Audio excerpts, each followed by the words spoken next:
Hello, everyone. Welcome to another episode of the Star Wars Minute. It's your daily podcast in which we analyze, we scrutinize, and we celebrate Solo, a Star Wars story, 1 minute at a time.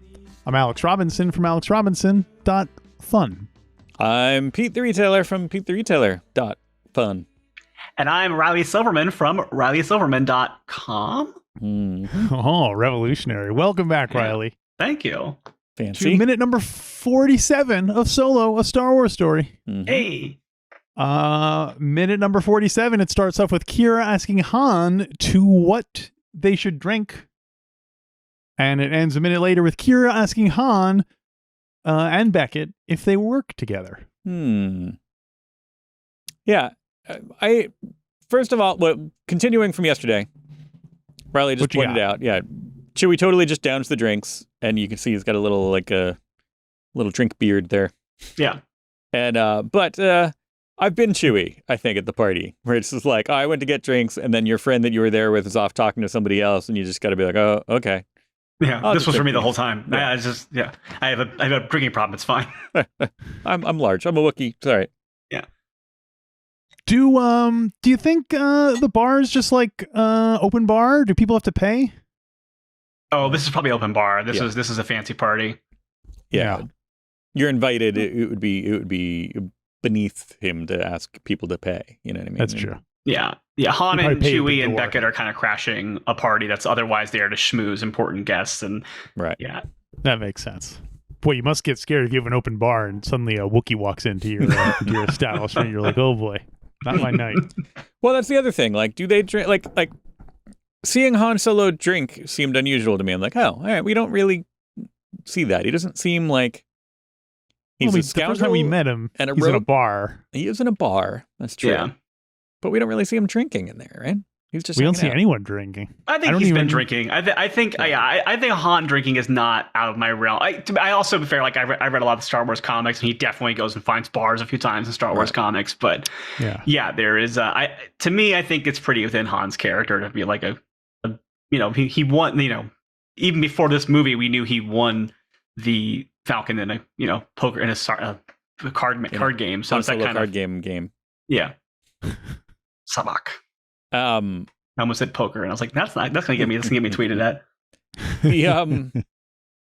Yeah. Anytime you do that, people will just assume you're just rattling the cage. If you're like, yeah, Han Solo plays poker, so right. you can get away with it. Well, it's canon now. I'm not going to rant about it again, but James Bond playing Texas Hold'em just drives me crazy. Yeah, just the other day, someone was talking about poker, and they're like, "Oh, I've seen it in movies." I go, "Well, if all I know from movies playing poker is that you play about 3 hands and you get life-changing consequences, either good or bad, regardless of what you were dealt." So that's what's good about it, is that it's efficient. One way or the other, you're like, "I'm going to be done gambling in half an hour at the most." Yeah. And if you're the best poker player in the world, you are, because you get dealt the absolute best possible hand that could be dealt to you. And that's how you know you're a good poker player. Because bad poker players never get a straight flush dealt to them. Right. That's all I know about poker. Right. So I hope that's the end of our poker conversation. I think so. Yeah. I know nothing about poker either. But I think both of you guys are bluffing. I think both know a lot. You're just trying to rope me and hustle me, aren't you? Yeah, why don't we settle it with a game of poker? I mean, Han Solo card game. Pure Pazak. Yeah, Han doesn't seem like a heavy drinker. It doesn't seem like that. I guess he is, but it's odd. I guess, yeah, you're right. I guess we don't really see too many people other than Krellman and was that one of the Wolfmen, and some of the people that we've seen. We see other people drink, but we don't see. The little the guy that Mark Hamill played in Last Jedi. We see him get wasted. Yeah.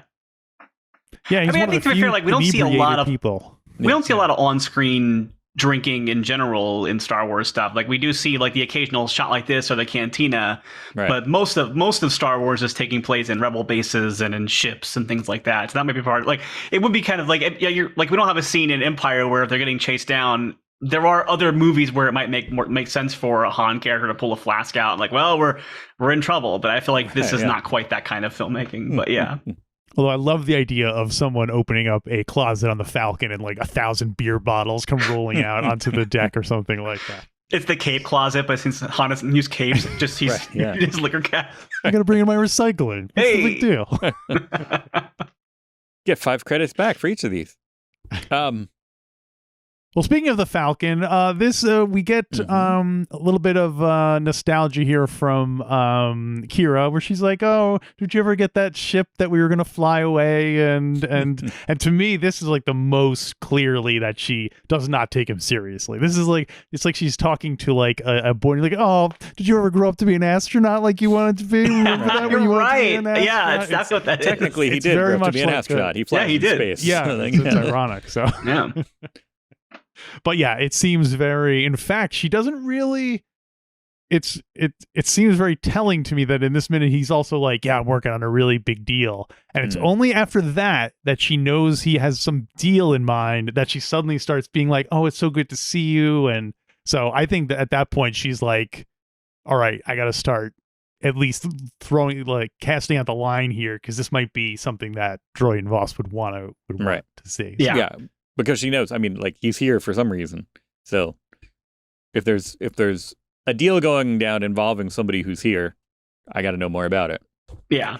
And even if it's for her purposes or for his, you know what I mean? Either she wants to know about it for her angle or to report back to Dread and Voss. So.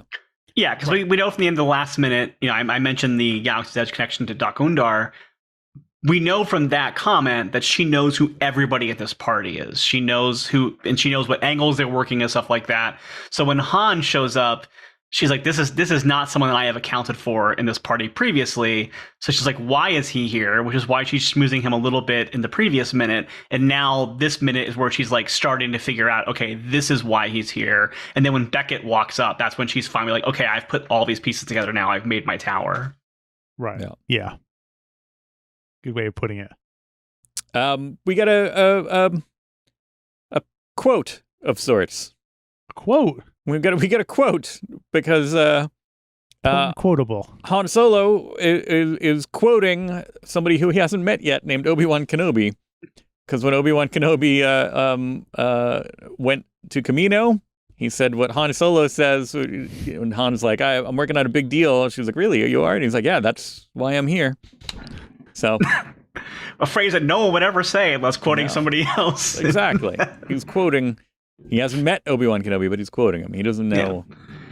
Yeah. He's quoting other people who are quoting him. Is he force sensitive? You think? No. You think he's on some level? I mean, do you think he's communicating with the Falcon, which, as we established, is force sensitive, and that's where he's? All right. Could be. He's with the ship that he has not yet encountered and knows exists. Right. Yeah. Nor is it parked here. Yeah. Yeah. Go ahead. No, that's it. That's why I'm here. Yeah. That's why I'm here.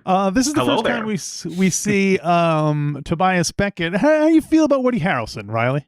You're a Woody fan? I'm not a for or against, really. I think he's great when he's used in this kind of role. I think other times it can be a little much, but I don't know enough about him personally to say how I feel about him in general. But I think just as a performance wise, or do you? Yeah, in general, I feel like when he's used well, I think he's pretty good, and this is a good example of a good Woody. I think he's really well cast in this. Goody, that's what that's called. A goody. Yeah, it's a Woody goody.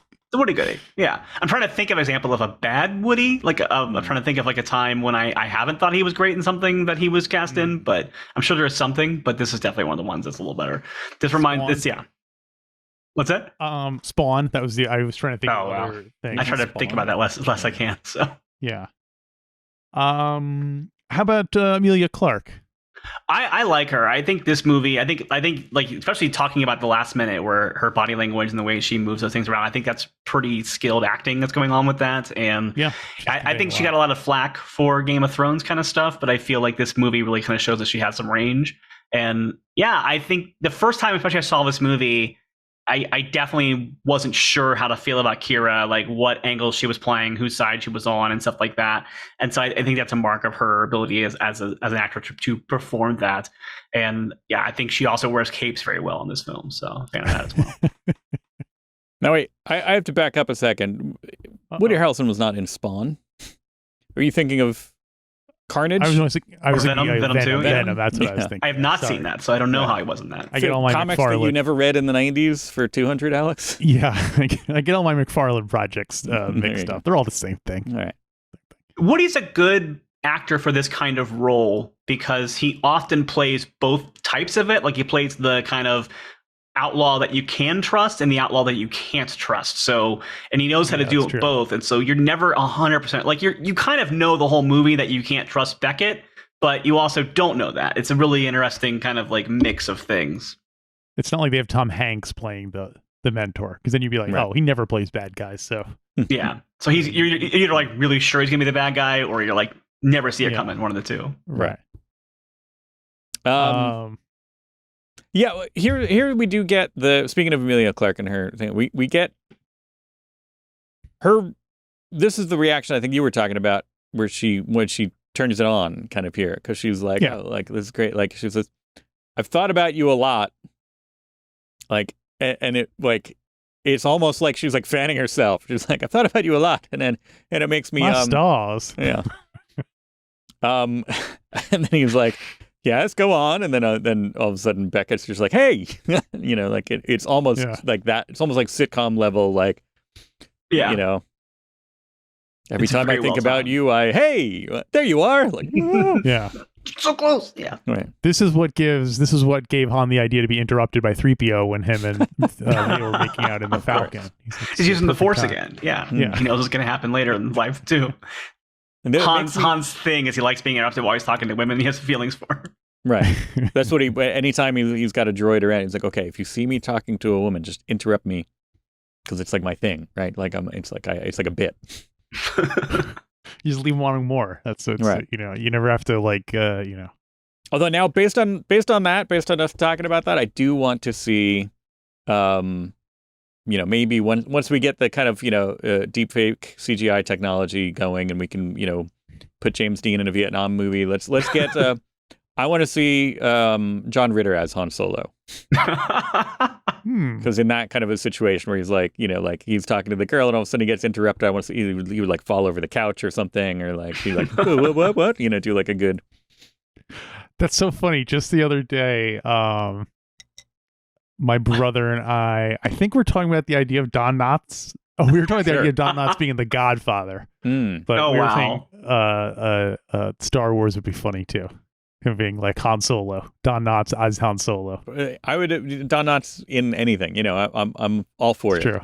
Let's make him the next after we finish with James Dean. Let's go Don Knotts next. Let's put him Don Knotts or Vincent Price. We also could use a Vincent Price, CGI Vincent Price. So like, but let's go. Okay, Don well, Knotts. It's funnier. Yeah, Don Knotts. I'm trying to think of as Han Solo would be very fun. I think Don Knotts as Tarkin would be very fun to watch in A New Hope. So totally. That would be a fun one. Vincent Price is a little bit too close to what we already get with Tarkin, but I think Don Knotts would be very interesting. Yeah. Well, and also using him because if you already have a CGI Tarkin, then just replace the model. Yeah, so just put him in Rogue One and have him being totally. Yeah. It might look more realistic in that one, but yeah. Oh, yeah. Technology's gotten better since that movie came out. I was gonna say maybe Vincent Price could be like Bail Organa. You know what I mean? Like, cause it's too easy. Oh, Count Dooku. That's like my wife and I wanted a child. We thought about the double. That's not Vincent Price. I had it for a second and then I lost it. Yeah, again. it was close. It was close. Yeah. I wasn't even talking about for Star Wars. I just meant for things in general. For movies, we just need. Oh yeah. Let's put them next on the list. Let's okay. Well, you think they would get to a point where they can just be like basically have a file of a live action James Dean, or whenever they're like, hey, let's cast him in this, then just download him and put him. And then you just have to get somebody in the suit on site, and then you just like boop replace that. What do you want in this one? Should it be James Dean? No. Should it be Vincent Price? No. Don Knotts. There you go. Yeah, you have to unlock actors. It's like that screen in Back to the Future 2 where it's the Ayatollah and Reagan fighting over who gets to give you your breakfast. Like, it's basically that, but they're pushing in to see who gets to be what actor. I like it. Yeah. All for it. Do you think, I love the idea of trying to, like, that everyone eventually will become part of the MCU and everyone will become part of the Star Wars universe.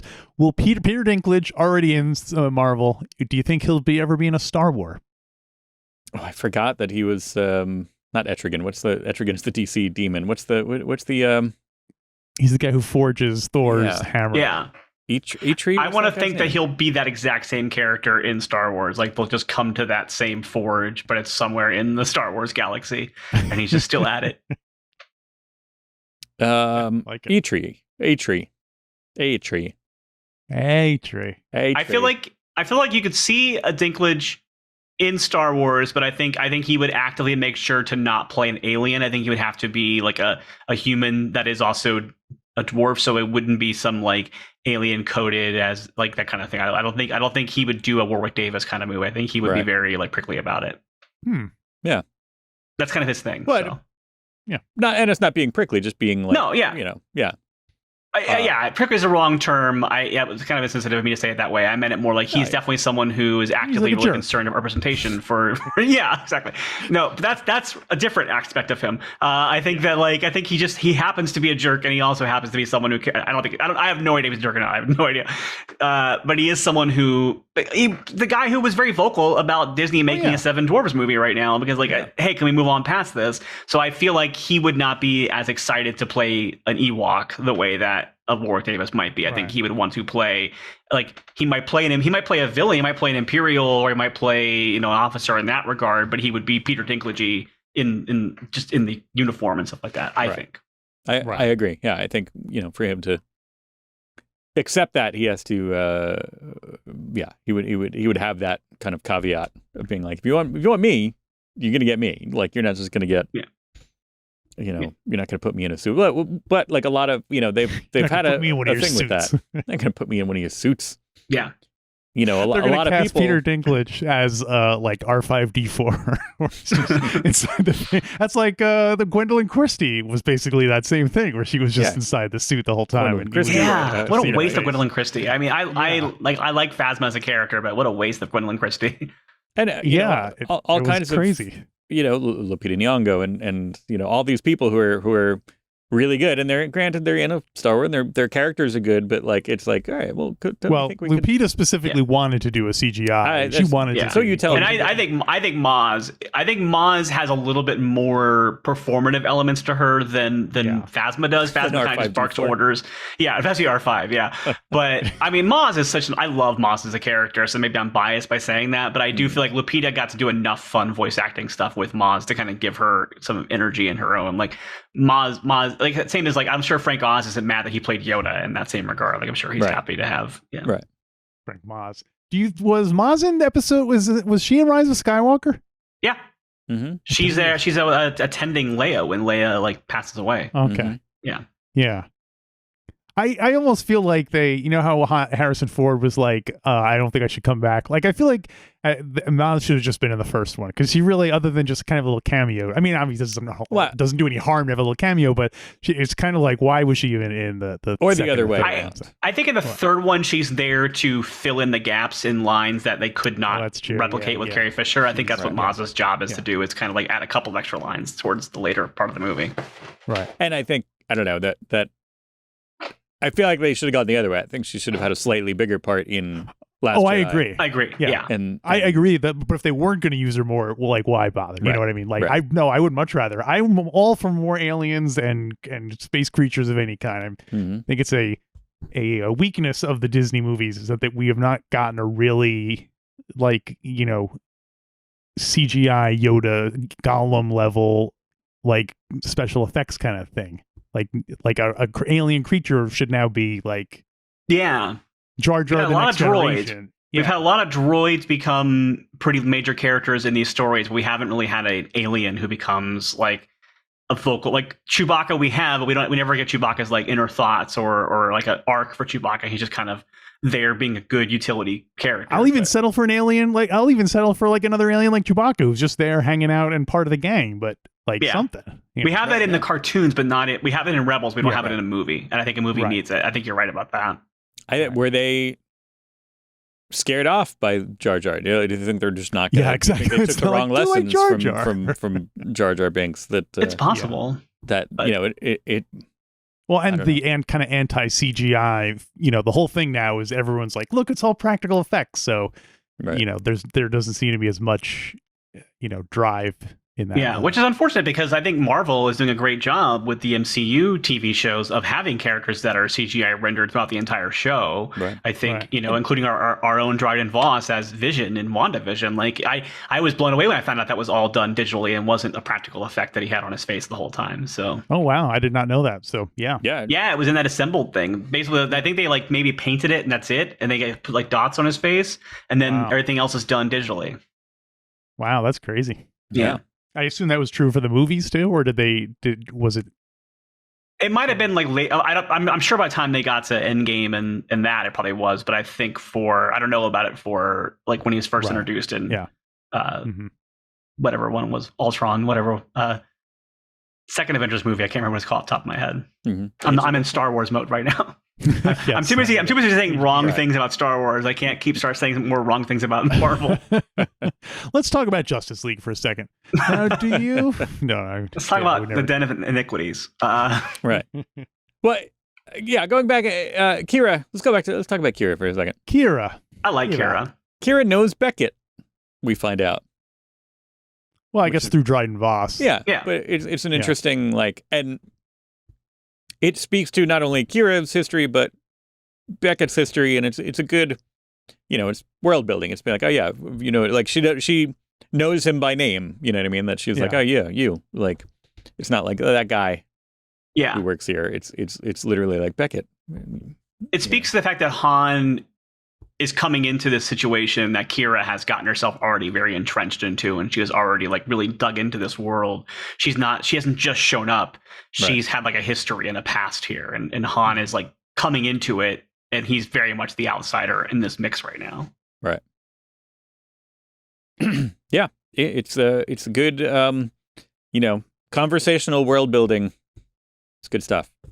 It's kind of stuff you don't see a lot of in a Star Wars movie, which I think is like a testament to what this film is doing well. Is you don't typically get a lot of people doing vocal gymnastics or playing with words and playing with body language and stuff to manipulate each other. This is like really pretty. Like most of the time, manipulation in Star Wars is like Palpatine just laying it on as thick as he can whenever he talks to Anakin, and this is like a very subtle. It's very interesting, and I like seeing it.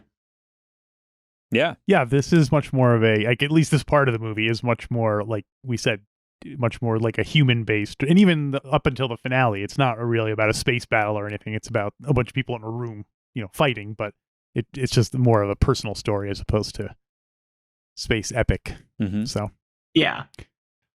Well, do we have anything else to say about minute 47? Or should we return? I have some Dryden Voss information tomorrow. That I'm excited for that. I'm not saying it's a shocking bombshell. It's going to rock the world. He's actually played by an actor. He's not a real person. Wait, I thought it was an android. Yeah, we'll figure it out. I think that's all I got for tomorrow. All right, then. For today, I mean. Yeah. Well, that's all we have to say about it, but that doesn't mean you can't participate in the conversation. Call our telephone hotline, 8-Day Greedo, and leave us a short, hopefully funny or informative message about something that's going to be happening in the. You've probably heard these already at this point in the podcast, so to leave us a comment about something that's going to be coming up. Like, let's say. What do you think about the Mines of Kessel? Are they as horrific as you imagined, as through C-3PO worried, or are they kind of overrated? Give us a call about that, and then join us here tomorrow for another brand new Star Wars podcast called The Star Wars Minute.